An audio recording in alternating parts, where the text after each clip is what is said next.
नमस्कार, जय हिंद। मैं हूं मुनीश श्रीवास्तव और आप हैं इस वक्त एक्सपोज टाइम्स के साथ। स्वर्गीय श्री लाल बहादुर शास्त्री, जिन्होंने भारत को, भारत के लोगों को आत्मनिर्भर बनना सिखाया था। जी हाँ, हम आज हैं स्वर्गीय श्री लाल बहादुर शास्त्री जी के पैतृक आवास पर, वाराणसी से कुछ कदमों की दूरी पे रामनगर, जहाँ पे वो पले बढ़े, उन्होंने शिक्षा प्राप्त की और आगे चलकर वो देश के प्रधानमंत्री बने। लेकिन 1966 में वो हमारे बीच से विदा हो गए। उन्होंने अपने जीवन का बलिदान कर दिया सिर्फ देश की खातिर। आज हम उन्हीं के आवास पर हैं। उनके आवास को उनकी मृत्यु के बाद, उनकी बलिदान के बाद भुला दिया गया था। एक संस्था ने इस ओर ध्यान दिया और लाल बहादुर शास्त्री जी के पैतृक आवास का कायाकल्प कर दिया। वो संस्था कौन सी है, उस संस्था के कर्ता धर्ता कौन है, जिन्हें ये विचार आया कि लाल बहादुर शास्त्री जी के पैतृक आवास को एक संग्रहालय के रूप में परिवर्तित किया जाए। क्या कठिनाइयां उनके सामने आई, उन्हें क्यों ऐसा लगा कि ये संग्रहालय के रूप में परिवर्तित होना चाहिए और देश दुनिया को ये पता चले कि ये लाल बहादुर शास्त्री का वो आवास है जहां उन्होंने अपना जीवन का वो पल गुजारा है जिससे आगे बढ़कर वो देश के प्रधानमंत्री बने। वो संस्था है भारतीय जन जागरण समिति और उसके अध्यक्ष श्री मनोज श्रीवास्तव जी, जिन्होंने लाल बहादुर शास्त्री के पैतृक आवास के कायाकल्प का एक खाका तैयार किया। कैसे उन्होंने शुरुआत की, क्या उन्हें लगा कि ये पैतृक आवास इस रूप में निखरना चाहिए कि देश और दुनिया ये जान सके कि लाल बहादुर शास्त्री का वाराणसी से और रामनगर से खास रिश्ता है। मनोज जी, आपका बहुत बहुत स्वागत है एक्सपोज टाइम्स में। आप लाल बहादुर शास्त्री जी के विचारों को लेके आगे बढ़ रहे हैं। क्यों आपको लगा कि लाल बहादुर शास्त्री जी के पैतृक आवास को इस रूप में निखारना चाहिए कि दुनिया में लोग इसे देखें और शास्त्री जी के बलिदान को समझें, शास्त्री जी के त्याग को समझें। उन्होंने जो भी देश के लिए किया, कहीं ना कहीं उनकी मौत के बाद उनकी मौत भी एक रहस्य बनी और ये स्थान भी भुला दिया गया था। ऐसा आपको क्यों लगा और कहाँ से आपको प्रेरणा मिली? मैं सबसे पहले तो आपको ये बताना चाहूँगा कि पूज्य श्री लाल बहादुर शास्त्री जी स्वर्गीय नहीं है। जैसा कि आपने शुरू में बताया कि स्वर्गीय लाल बहादुर शास्त्री जी, तो वो शास्त्री जी जीवित है हमारे बीच में। आज उनकी विचारधाराएं हम लोग के बीच में जीवंत रूप में विराजमान है और वो विचारधाराएं हम लोग को प्रेरणा देती है कि हम लोग कुछ देश और समाज के लिए कर सकें। रही बात इस पैतृक आवास के लिए, तो मैं आपको बताना चाहूँगा कि सन 2005 में समाचार पत्रों में खबर छपी थी 12 जनवरी 2005 को कि काशीवासी भुला दिए अपने लाल को। एक भी आयोजन नहीं हुए शास्त्री जी के पुण्यतिथि पे। ये समाचार पढ़ के मुझे बहुत पीड़ा हुआ कि शास्त्री जी जैसे इतना महान पुरुष जो देश के लिए अपना सर्वोच्च न्यौछावर कर दिया और उसका पैतृक आवास रामनगर में है और यहाँ पे भी कोई कार्यक्रम नहीं हुआ। रामनगर के लोग, काशी के लोग, जो जिस मिट्टी से जुड़े हुए थे, उस मिट्टी के कोई भी व्यक्ति ने कोई कार्यक्रम नहीं किया। बहुत पीड़ा हुई और मैं रामनगर आया, इस पवित्र भूमि को प्रणाम किया, देखा ये पूरी तरह खंडहर पड़ा हुआ था, जर्जर था, कुछ जंगल पड़े हुए थे, पूरा बड़े बड़े वृक्ष और सब गिरा टूटा पड़ा था। बहुत पीड़ा हुई और उस दिन हम संकल्प लिए कि जब तक इस पवित्र भूमि को जीवंत नहीं कर लेंगे, अपने बाल और दाढ़ी को नहीं बनवाएंगे। और उसी समय से हम लोग यह कार्यक्रम शुरू किए और भारतीय जन जागरण समिति का हम लोग गठन किए, शास्त्री जी की विचारधाराओं को केंद्र में रखकर और लोगों को जोड़ जोड़ के यहाँ पे कार्यक्रम करना शुरू किया। 12-12 घंटे का, 24-24 घंटे का उपवास, अनवरत हम लोग करना शुरू किए। यहाँ पे 2 अक्टूबर 11 जनवरी को शास्त्री जी के परिवार से लोगों को यहाँ जोड़ना शुरू किए। माननीय सुनील शास्त्री जी हम लोग से जुड़े, बहुत उनका सहयोग रहा, आगे चल के इसमें बहुत सहयोग रहा और काफ़ी जो आज मूर्त रूप यहाँ हम लोग देख रहे हैं इस आवास का, उसमें शास्त्री जी के परिवार का, माननीय श्री सुनील शास्त्री जी का बहुत ही योगदान है। यह क्रम अनवरत हम लोग का चलता रहा। यहाँ की जो भी सरकार आती थी उस सरकार से हम लोग आग्रह करते थे, और सरकार भी हम लोग के प्रयास को देखते हुए धीरे धीरे इधर ध्यान देने लगी। संस्कृति मंत्री, जो भी मंत्री होते थे उनको इनवाइट किया जाता था, वो आते थे, देखते थे, और इसी तरह क्रम ये धीरे धीरे बढ़ता चला गया। और अभी 2018 में ये स्मृति संग्रहालय के रूप में जीवंत हुआ। लेकिन अभी चूंकि आधा पार्ट हुआ है, अभी आधा पार्ट बाकी है स्मृति संग्रहालय का, इसलिए थोड़ा काम अधूरा लग रहा है, और जल्द ही यह कार्य भी पूर्ण हो जाएगा। शास्त्री जी त्याग की प्रतिमूर्ति कहे जाते रहे हैं, और उनके पैतृक आवास को देख के भी ये महसूस होता है कि इतने बड़े संवैधानिक पद पे रहने के बावजूद उनका घर उनके जाने के बाद भुला दिया गया सरकार द्वारा, कुछ हद तक उनके परिवार द्वारा, या कुछ ऐसी परिस्थितियां थी जो इस आवास की ओर सरकार और संस्थाओं का ध्यान नहीं दिया। लेकिन जो आज स्थिति है पैतृक आवास की, हम देखते हैं कि पुराने ही ढंग से उसे इतना खूबसूरत बनाया गया है। इसकी परिकल्पना आपने कैसे की, इसको यथावत रखा जाए जो वो जब वो शास्त्री जी का परिवार यहाँ रहता था उसी अंदाज में इसको बनाया जाए। जब हम यहाँ पे आए तो यहाँ अगल बगल के लोगों से हम संपर्क किए और प्रयास किए कि शास्त्री जी के समय के जो लोग हैं उनसे हम संपर्क में आए और उनके द्वारा चीजों को निकालने का प्रयास किए।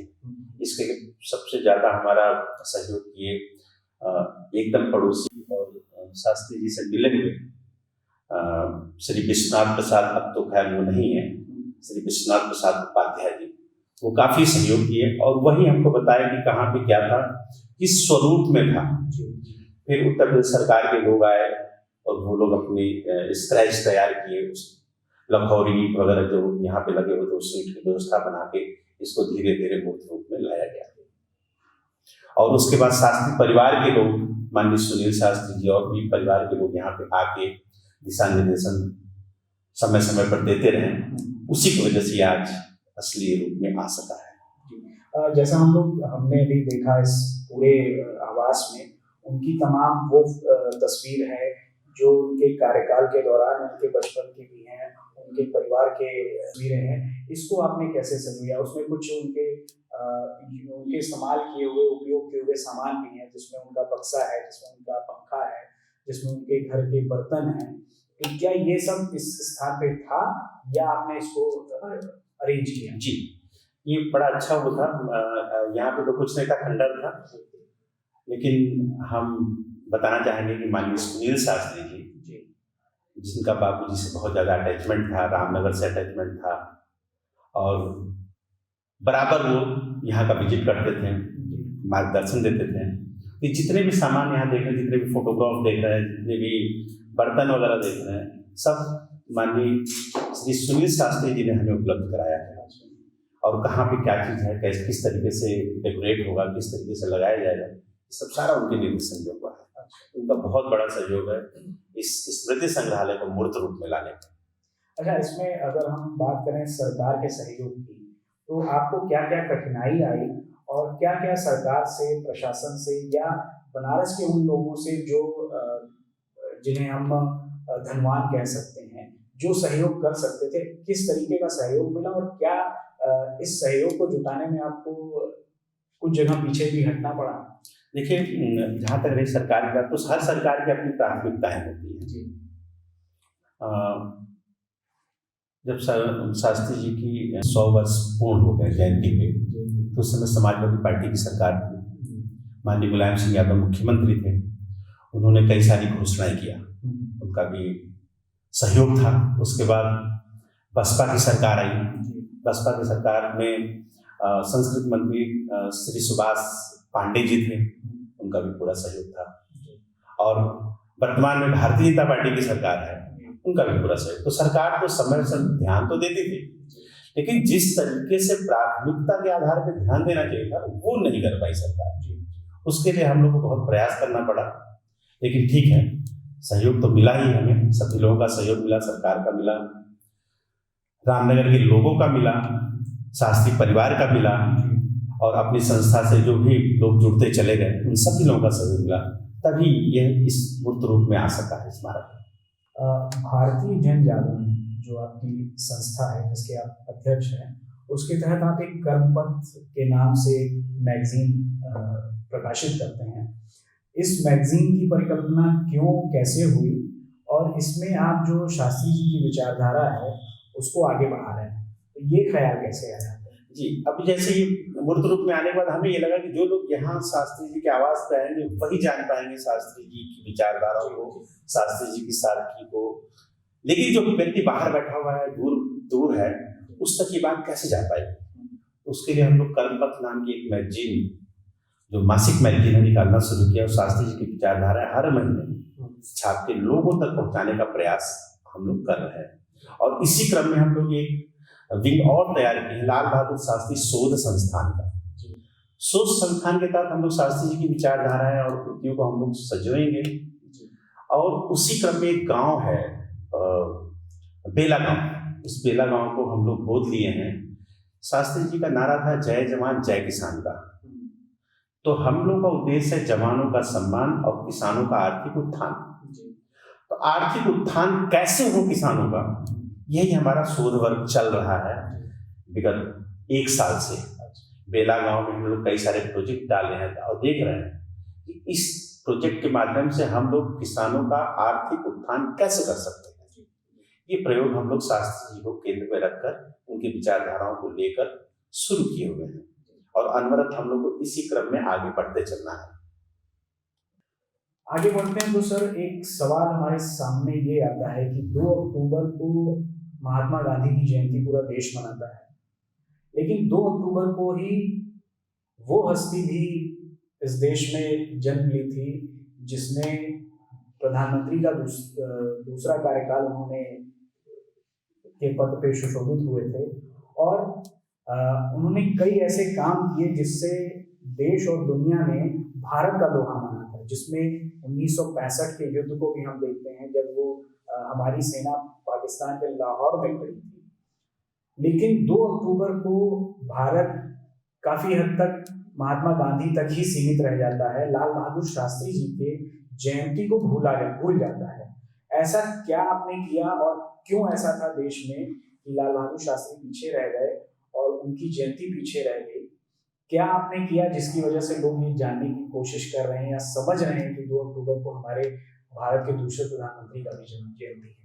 ये बहुत बड़ा प्रश्न है और बहुत अच्छा है, और क्योंकि आपको बताने में भी अच्छा लगेगा कि शास्त्री जी गांधी जी के ही अनुयायी थे, और अगर देखा जाए तो सच्चे मायने में अगर गांधी जी का कोई अनुयायी हुआ भारत में तो लाल बहादुर शास्त्री जी ही हुए, क्योंकि महात्मा गांधी जी का एक बड़ा नाम था आजादी के समय से ही।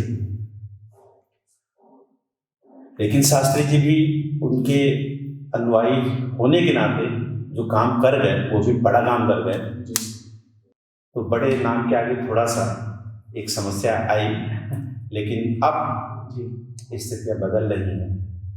अब गांधी जी के साथ साथ लोग लाल बहादुर शास्त्री जी को भी याद कर रहे हैं।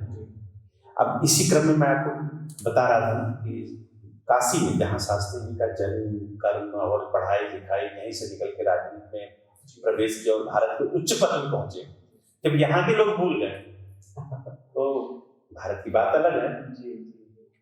तो उसी क्रम में हम लोग 2 अक्टूबर को एक शास्त्री रथ का आयोजन शुरू किए, जो रथ शास्त्री जी की विचारधाराओं को लेके जनपद के प्रत्येक मार्ग से होते हुए शास्त्री पार्क सिकरा पे जाकर समाप्त होता था। जन जागरण का कार्य किए, शास्त्री जी की विचारधाराओं को लोगों तक पहुंचाने का कार्य किए, ताकि लोग जान सके नहीं शास्त्री जी भी 2 अक्टूबर को जन्म लिए हैं और उनकी भी जयंती हमें मनानी चाहिए। अगला सवाल इसी के साथ है, जैसे आपने बताया शास्त्री रथ आप निकाल के समाज को बताना चाहते हैं कि शास्त्री जी की क्या उपलब्धियां रही, क्या उनकी सेवा रही देश के राष्ट्र के लिए। आज दौर है टेक्नोलॉजी का, और सोशल मीडिया एक ऐसा माध्यम है जिसके जरिए हम सारी चीज़ों को देख सकते हैं, समझ सकते हैं, पढ़ सकते हैं, जान सकते हैं। तो भविष्य की क्या प्लानिंग है कि शास्त्री जी के कर्मों को ज़्यादा से ज़्यादा नवयुवाओं में नवयुवा तक पहुंचाया जाए, ताकि वो भी जान सके कि देश में एक ऐसा प्रधानमंत्री था जिसने त्याग करके देश को स्थापित करने की कोशिश की थी। बहुत अच्छा।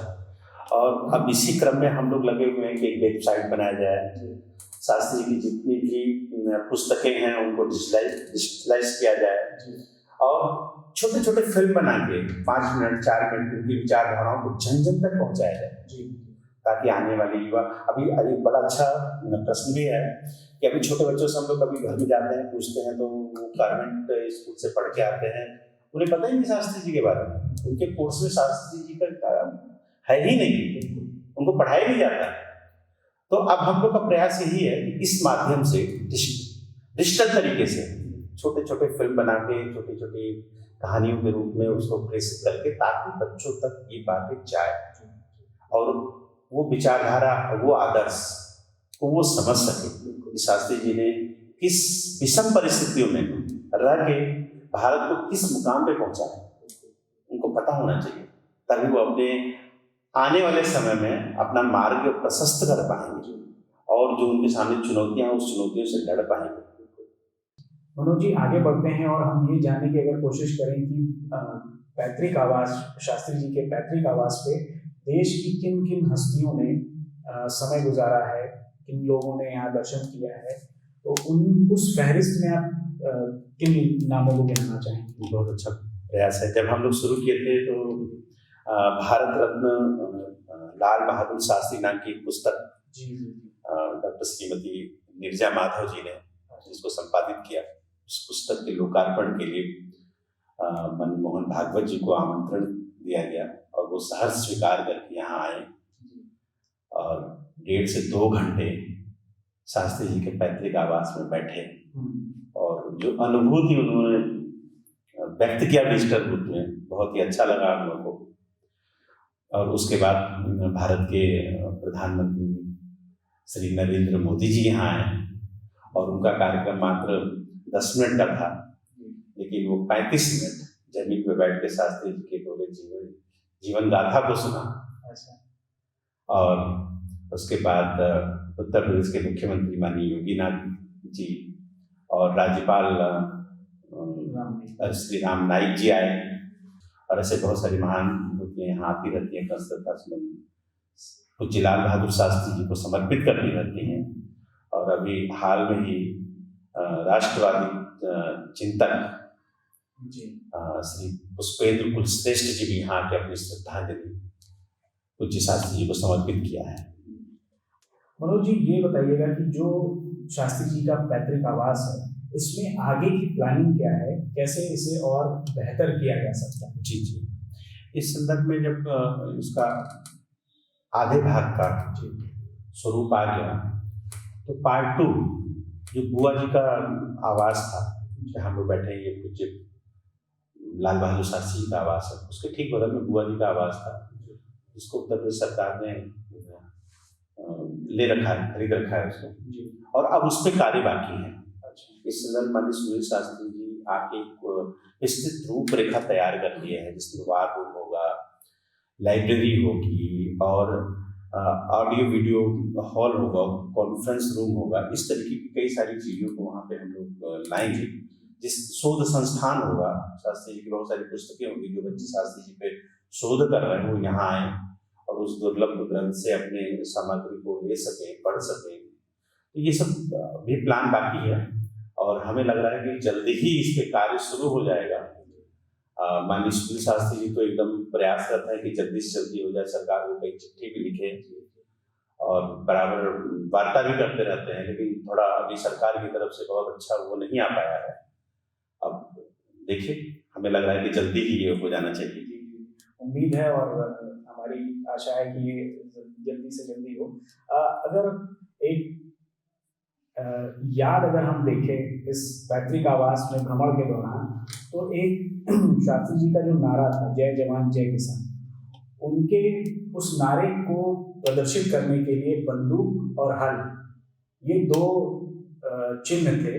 उस चिन्ह को यहाँ पे बड़े ही खूबसूरती से उकेरा गया है, उसकी परिकल्पना आपने कैसे की?